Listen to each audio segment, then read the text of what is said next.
Hello and welcome into the latest edition of ESPN FC. Kay Murray, Craig Burley, Shaka Hislop and Stuart Robson once again back in the studio with us as we continue the conversation on Florentino Perez being re-elected as Real Madrid president. This is some of the reaction from the papers. Marca going with the victory, Mundo saying Florentino wins and Mourinho returns, and Diario asks for Florentino 2030. So now that it is confirmed, we wanted to look forward.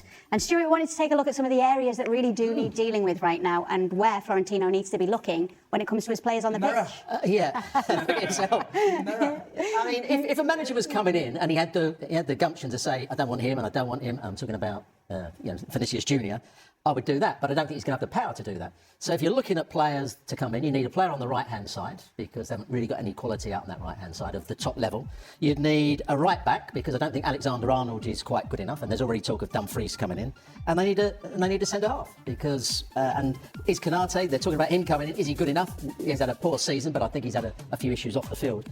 So they're the players that I would think in, but the manager who comes in has got to make the best of the players he's got because he's got a good midfield, I think, in Bellingham as the attacking player. They've got Valverde as a holding midfield player alongside Tchouaméni. They've got three left backs that they could play that are okay.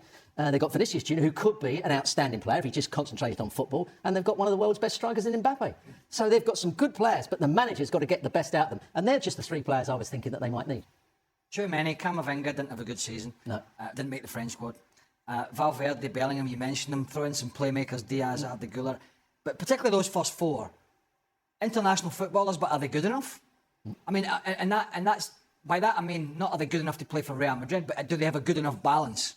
For example, there's no passers in there really. Valverde's a runner. Yeah, if you've got Vinicius Jr, Mbappe, Bellingham playing in the number 10, and a right-sided player like they're talking about Olise maybe coming in, then you need balance in midfield. So you probably couldn't have a ball-playing midfielder. You've got to have two midfield players that are going to be solid.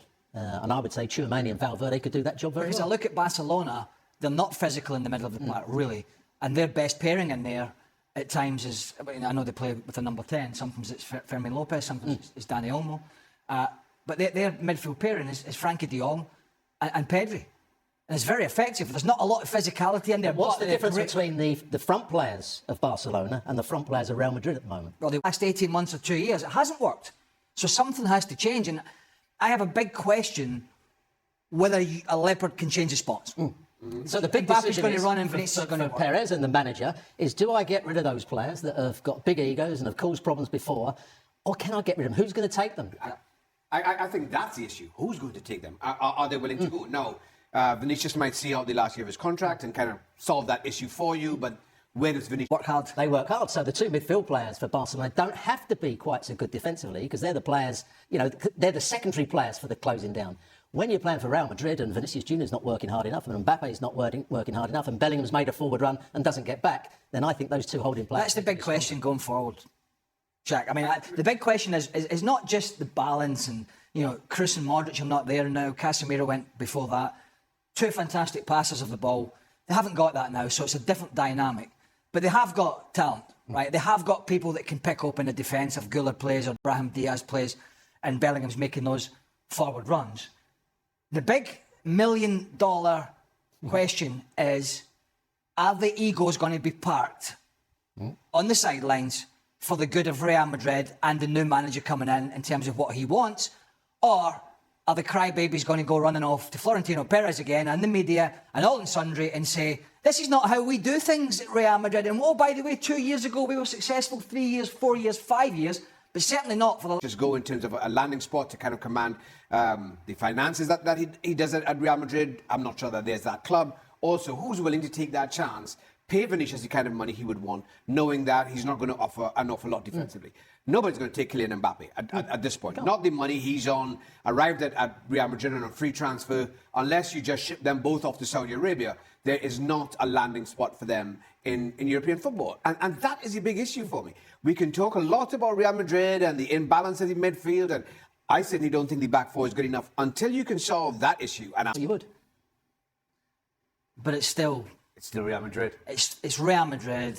The Real Madrid and Barcelona remain, whilst not always been the best teams, remain the landing spot for top players. Because, particularly Bayern Munich, they've been so dominant in Germany. I mean, they've had the odd slip up with Dortmund and Leverkusen. They've been so dominant. I know Real Madrid and Barcelona are, but it's, you know, it's a bun fight between the two of them.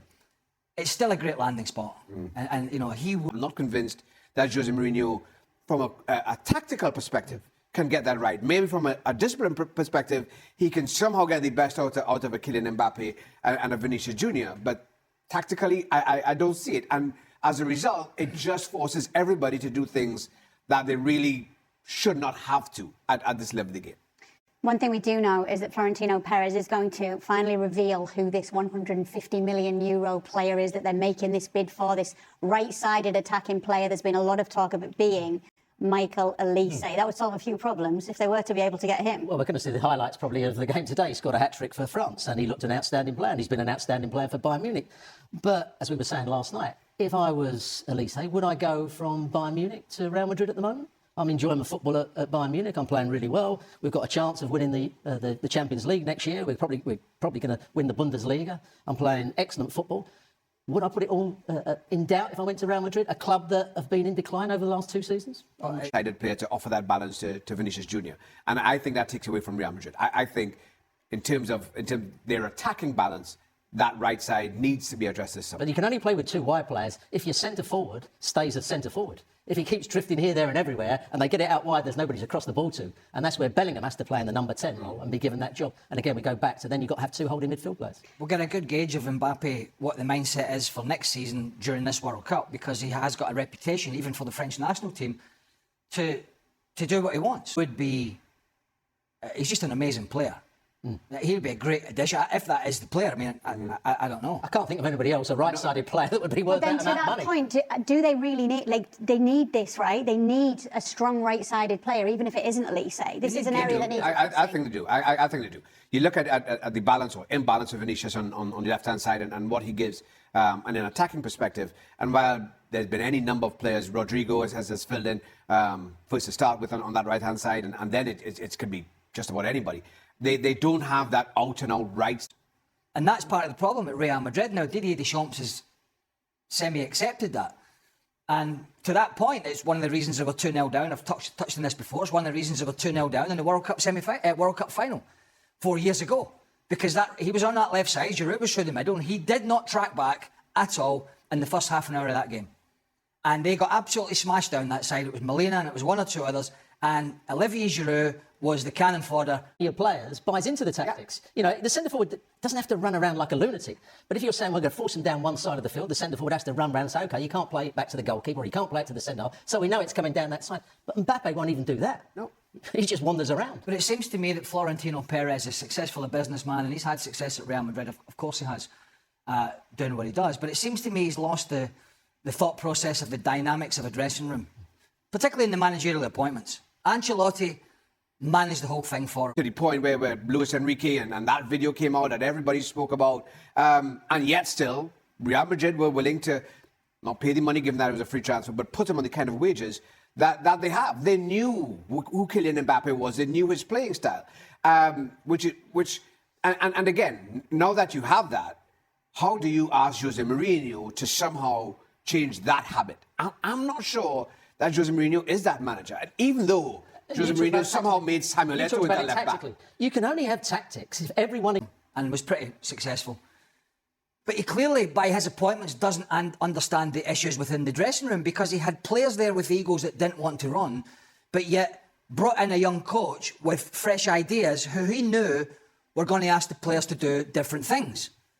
And when those players put the shield up and basically said, no, that's not how we do it here, then he went off and sacked the manager. But yet it was him that brought the manager in for change.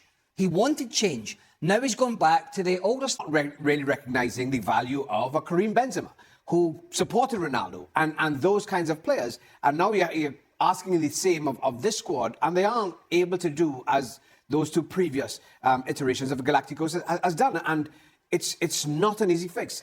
Maybe to the point, football has moved on, and Florentino Perez has kind of stayed where he is and what's brought him success. To that point, Shaq, they've maybe only got one, I would say, Galactico and Mbappe style.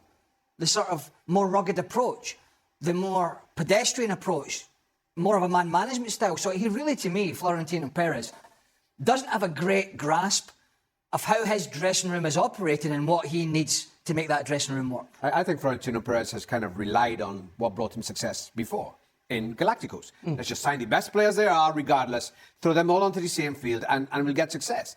It worked once before in the Zidane era. It then came again with Ronaldo, and they signed Kaká.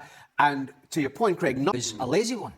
The others, I mean, if you're looking at me, if you show me that Real Madrid midfield, if you think Real Madrid, I've always probably got the best players. Maybe not the best team, but the best players. I don't think they have at the moment. Probably Mbappe, you could argue, but I think Kvaratskhelia is probably more productive than Vinicius Jr. Michael Olise is better than anything I've got on the other side. The PSG midfield is better than the Real Madrid midfield, probably man for man at the moment. But they won't be able to get those players. No, but generally, over the years, they've gone out and they've pilfered for the substitution to put Mbappe in the middle and bring a substitute on that would chase back, because he wasn't willing to do that role, even for his country, in a World Cup final.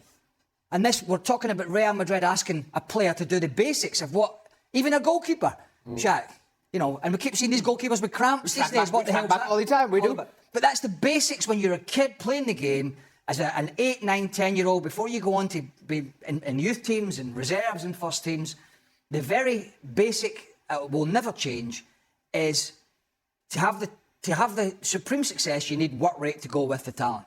Now, as an individual, he's getting a lot of success, Kylian Mbappé, but for a club team, he's really not. I mean, he's won Ligue 1 with PSG, but he's been brought into Real Madrid to take them back to the top of the pile.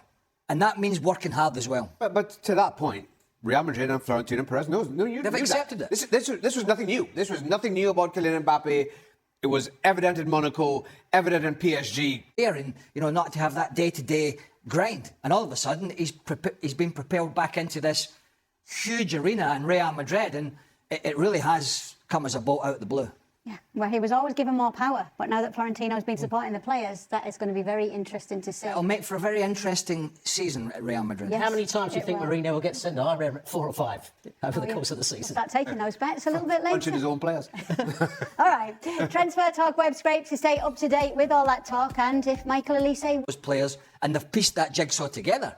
I think at the moment, they don't even have the best players. Other clubs like PSG and Bayern and maybe to a certain extent Arsenal and Man City, and I think they do have better players as a general rule of thumb. So, it's not... It's a difficult job. I mean, Mourinho's laughing because he's fallen on his feet. I mean, his career was going, Roberto Martinez was going to have a stinker at some point and sail into the sunset somewhere and get a pile of cash. And Mourinho's going to get the Portugal job just to finish his career.